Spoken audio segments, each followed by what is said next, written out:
The video you're about to see is a very, very important interview. I did it back in 1980, in June of 1980, with Anthony Sutton.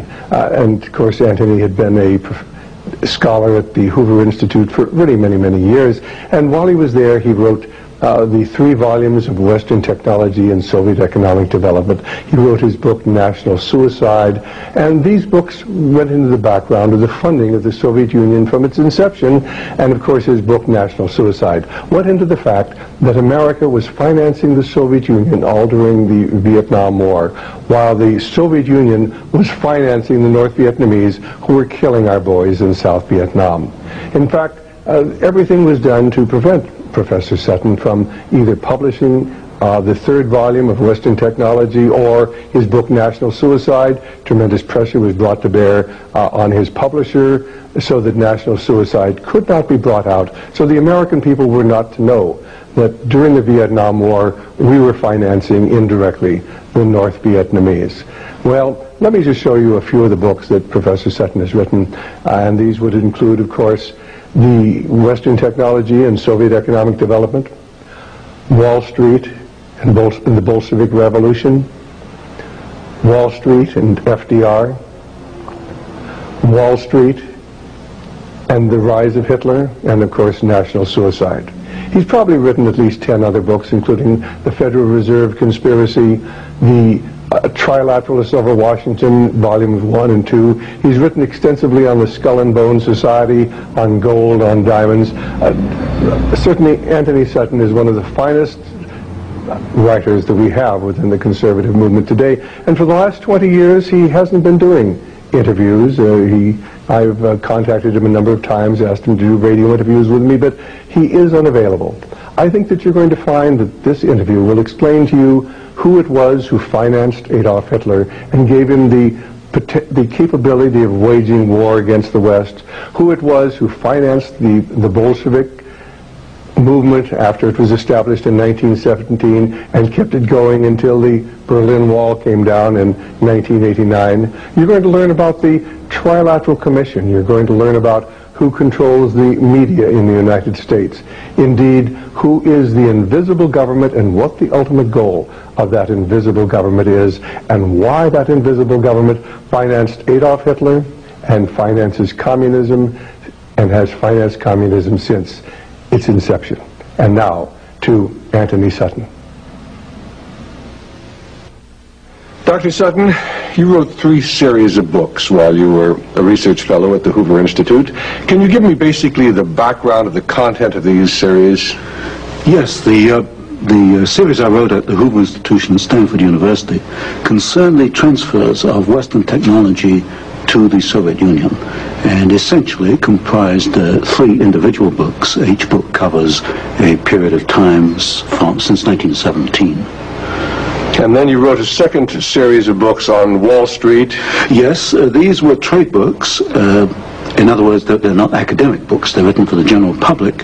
They concerned the build-up of the 3 types of socialism: Bolshevik socialism in Russia, what we might call welfare socialism in the United States, and Hitlerian or National Socialism. And each book examines the financing and the contributions made by Wall Street, by international bankers, to the development of that specific form of socialism. Now, in your research and analysis, and your efforts to bring out the facts about what was going on in our society, did you encounter any effort to discourage you, to prevent you from bringing out the background of America's involvement in the financing of international communism? Yes, very definitely. For example, when I was at the Hoover Institution, in 1972, I went to Miami Beach to give some testimony before the Republican National Committee. And although a congressman had hand-delivered to the wire services this testimony, which was later printed, the wire services refused to transmit it to the newspapers. Then when I got back to the Hoover Institution in California, I was called into the office of the director, and I was told in no uncertain terms not to make any more speeches like that, and that this information should not be made public. This was the information that we were giving the Soviet Union the technology to develop its war potential? Oh yes. At that time, we were in Vietnam, and as you know, the Soviets were supplying the North Vietnamese. This was 1972. 1972, yes. And for example, I knew that the Gorky plant, which was built by the Ford Motor Company, but the Gorky plant in Russia produces the Gaz series of vehicles. The Gaz vehicles had been seen on the Ho Chi Minh Trail. We were supplying equipment to the Gorky plant in the middle of the Vietnamese War, and these trucks were being used to carry ammunition supplies, which were killing Americans. I thought this was morally wrong, and I said so in Miami Beach and at the Hoover Institution. And it was this type of information that was suppressed. And so what eventually happened as far as your activities at the Hoover Institution were concerned? Well, I didn't pay much heed to the warnings. I published a book called National Suicide in the following year, which summarized our assistance to the Soviets, our military assistance to the Soviets.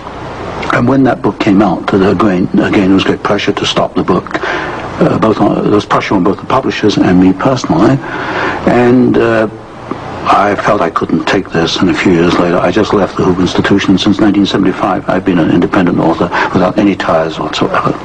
Let's go a little bit into the background of the financing of the German war machine that we fought in the period 1941 to 1945. Could we start first of all with the original financing of Hitler between 1922 and 1923 when he was first making his effort to come into prominence in Germany? The original financing of Hitler, that's in the years 1922, came only partly from Germany. One of the most prominent Americans concerned with financing Hitler was Henry Ford. In fact, Henry Ford received a medal in 1938 for his assistance to the early Nazi Party. Then, of course, Hitler had his attempted push in 1923. He went to jail, and then we began another era in the rise of Hitler. Right, and of course he eventually came to power in 1933 by the electoral process. What about the financing of Hitler's electoral activities in 1933? This I can trace. I have traced it very exactly. I discovered amongst the Nuremberg records a series of bank transfer slips to the Delbrück-Schickler Bank in Berlin to an account which was under the control of Rudolf Hess.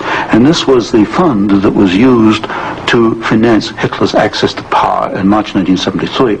And amongst the corporations that transferred money to Hitler, I find not only R.G. Farben, which is quite widely known, but also German General Electric, AEG, which is under the control of General Electric in the United States, or was at that time, and companies like Osram and...